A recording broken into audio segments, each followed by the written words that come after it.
بما إنه قادرين ندمر بعض بكلمة، قادرين نشفي بعض بكلمة. بس طبعاً الجرح أسهل، الكلمة القاسية أسرع، والحكم على الناس أريح وأمتع. أما الشفاء بده وعي، بده مسؤولية، بده إنك توقف لحظة وتسأل حالك: أنا شو عم ضيف لهالعالم؟ وجع ولا راحة؟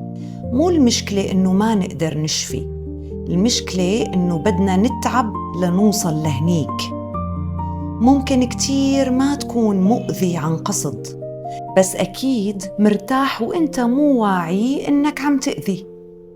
منشان هيك تذكر إنه كلمة منك ممكن تكسر إنسان، وكلمة تانية ممكن تشفيه، وإنت عم تختار حتى لو مانك منتبه.